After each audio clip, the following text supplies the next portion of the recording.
Hey everyone, welcome to another episode of Table Talk. I'm your host, Jake Combs, and tonight we are taking a look at My Shitty Family. Now, normally when I start with a sentence like that, we are going to be looking at the crazy extended family that we have, but tonight we're actually looking at a game by Sloth King Games. Now, the folks there were kind enough to provide this for us for the purpose of this review, and so let's go ahead and get started. Now, I know very little about the game other than the fact that the game centers around your shitty family. It is a game for 4 to 12 players, ideally for ages 17 and up, and average playtime is listed at 30 to 60 minutes. So let's go ahead and open it up and take a look. Alright, so we have our instruction pamphlet. Now, this is literally a total of 4 pages. The material of it, like at first glance, I thought it was just paper, but it is definitely some sort of like plastic card, which definitely is going to make it much more durable for the long run. So I definitely like that. The whole thing is in full color as well. Now, as far as, let's see, so there's a couple variations of gameplay. So one is called Double the Trouble, which is 4 to 6 players. Birds of a Feather, which is 4 to 12, and then Guess Who's Coming to Dinner. And so what's interesting about that one, where the other ones like dictate how many people are going to be playing, this one doesn't. It specifically says, though, days before you play, let players know who they'll be role-playing, and they can dress in character and bring props that match their shitty family member. So that looks like it could be a lot of fun. I hope that there are videos of people doing this, because I think that could be hilarious. But as far as gameplay goes,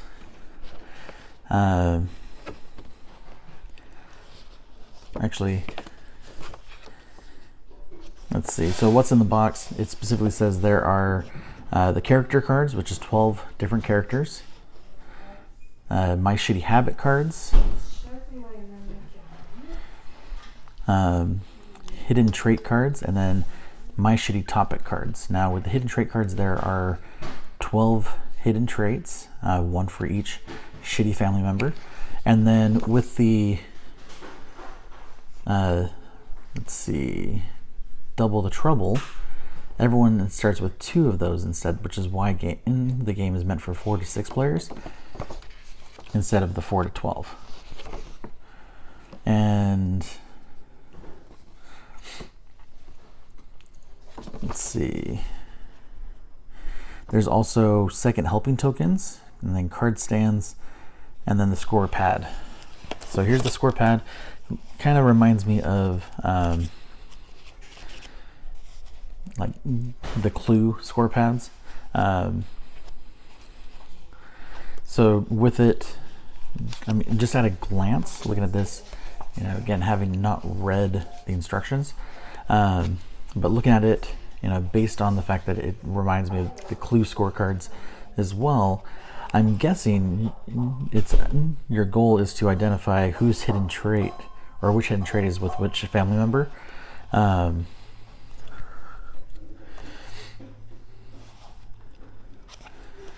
And let's see. And then at the end, you add 5 points for each player that you guess correctly. Okay, so it looks like that assumption there is pretty accurate. Let's see. So here is a little insert. Specifically says Uncle Richard collects weird things. He fancies abstract cancer art, vintage photos of celebrities' mustaches, and Amazon reviews that include hilarious stories about your shitty family. So become part of Richard's collection by heading over to Amazon. Leave a review of the game. We can't wait to hear about your own shitty family. So basically, this little insert is more or less asking you to review the game on Amazon, as well as include a story about your family. And then here we are with the character cards.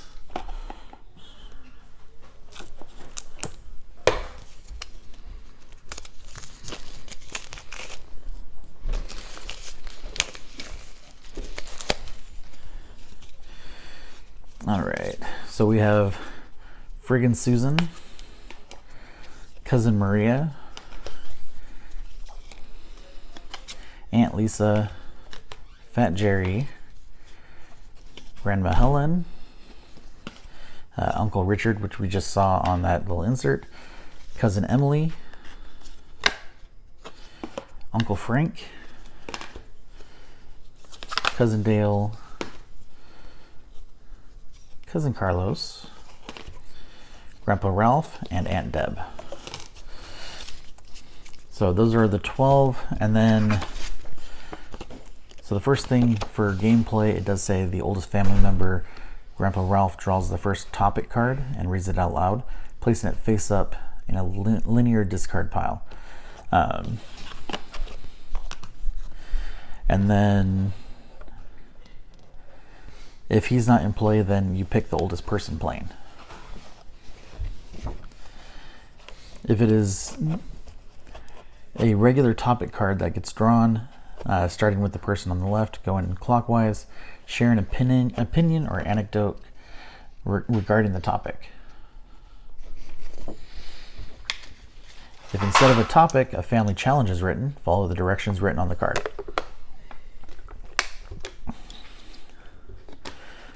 All right, so that's basically how you get started. Now, as far as the actual setup goes, you take the cards, lay them face down on the table, mix them up. Each player randomly draws one and places it in a card stand, which are these right here.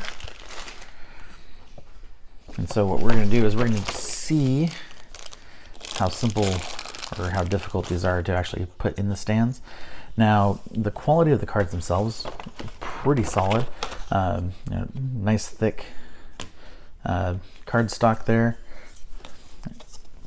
Definitely feel very stiff,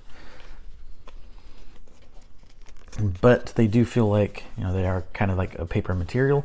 So eventually, shoving them in these stands, they will start to fray over time. So I think that it probably would have been better to kind of make them the same like plastic material, but maybe a little bit thicker as the instruction booklet. But going into the stands themselves, they did go in relatively easily, and as you can see, stand up pretty well on the table. So these are the second helping tokens. Go ahead and punch those out just to make storage a little bit easier later.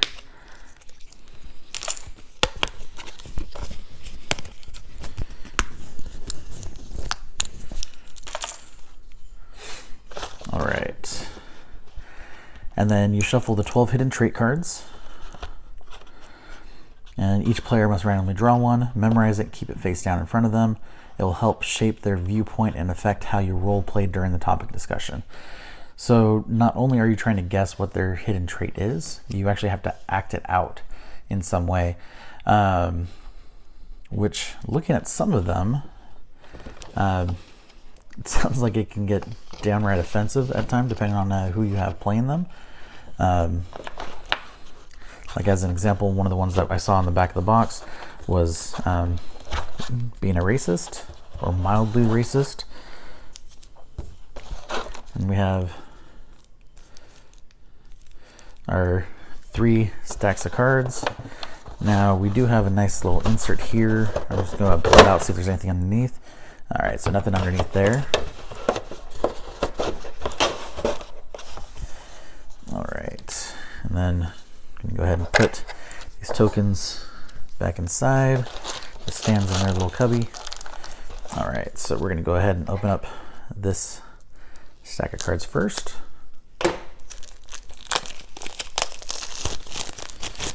All right, so let's look at the bad habits themselves. So we have far right Republican, far left Democrat, sexist, feminist, know-it-all, complete moron, closed-minded homophobe, free-spirited LGBTQ, Bible thumper, science-loving atheist, racist, and humanitarian. So depending on the people you're playing with, definitely this game get downright offensive. I can definitely see immediately why it's already listed as age 17 and up, just because with some of the tendencies of people playing, especially if they're getting into the character and getting into the role, I can definitely see this going very wrong indeed. And then we have our shitty habit cards and then shitty topic cards as well. So these green ones are the shitty habits. So we're not going to obviously go through all of them.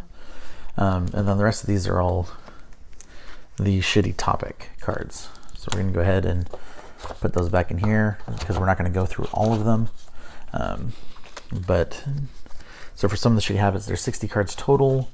One of them is drunken slurred speech, constantly bashes their ex, itches skin excessively, always on their phone, falls asleep during conversation, uses finger quotes unnecessarily, says yes too much, violates personal space, easily offended, and never remembers it is their turn. So there's definitely a lot more in there. A couple that I saw just sliding through definitely could be some very, very shitty habits to deal with. And then just looking at through some of the topics. First one is what happens when you die? What is your favorite TV show of all time?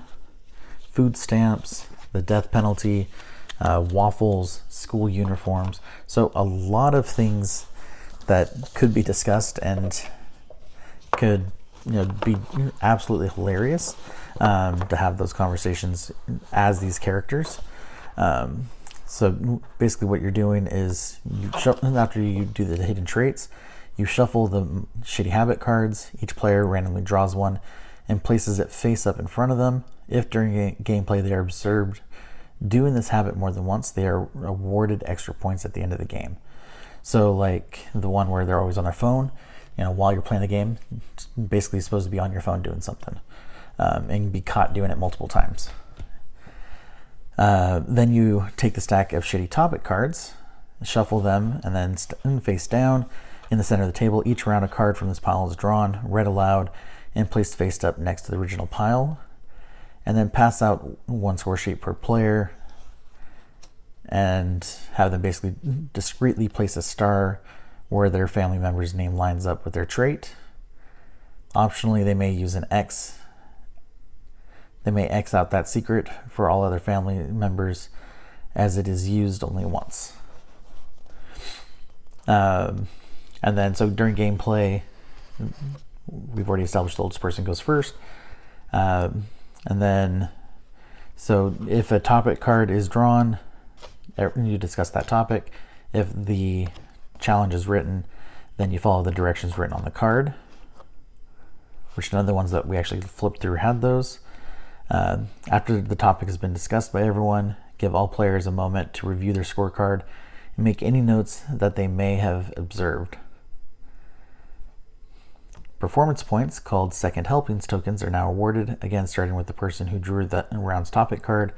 Going clockwise, give your token to a family member that gave a funny response or role played well.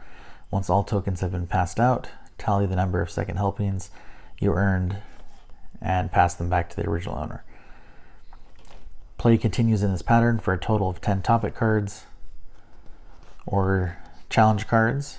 And okay, so the family challenge cards do not count if they're drawn. So play goes until we have 10 topics total. After 10 topics, you go around the circle again and have each player read their shitty habit that has been face up in front of them. And then take a group vote as to whether each player was observed performing that shitty habit. And if they decide as a group that it was included in their role playing, they may add 5-second helpings. If they didn't, you can publicly shame them. And then finally, starting with the player that began the game, reveal the hidden trait. If you guessed it correctly on your sheet, you get 5 points. If you guessed it incorrectly, you get 0. And then total up all the points and second helpings, and whoever has the most wins.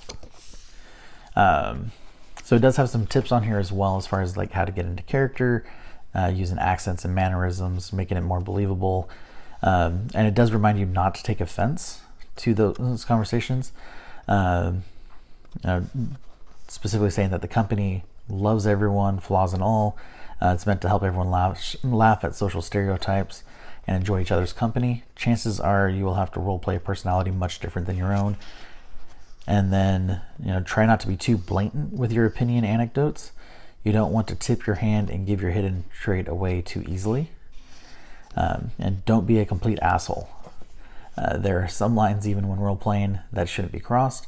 And as such, know your audience. We want you to play My Shitty Family for years to come. Don't become uninvited to game night after one playthrough. So definitely some really good tips there, because I can see this game getting out of hand very easily.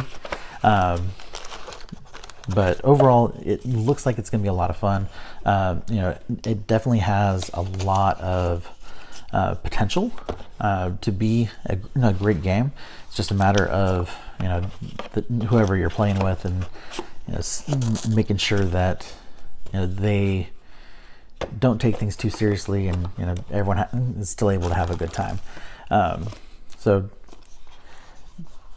if you like playing role-playing games, I think that this game is going to be a lot of fun for you, especially if you like getting into character. If you're somebody that does like improv or drama, that type of stuff in school, you're definitely going to find this type of game much more enjoyable. But we're definitely looking forward to giving this game a try, and seeing how that works, especially with my actual family playing it together. It's going to be real interesting to see how that works. So definitely look forward to it. Again, this is My Shitty Family from Sloth King Games, and do want to thank them for sending this to us for giving us the opportunity to review this game. I do apologize, for whatever reason I can't speak very well today, but that's it for tonight.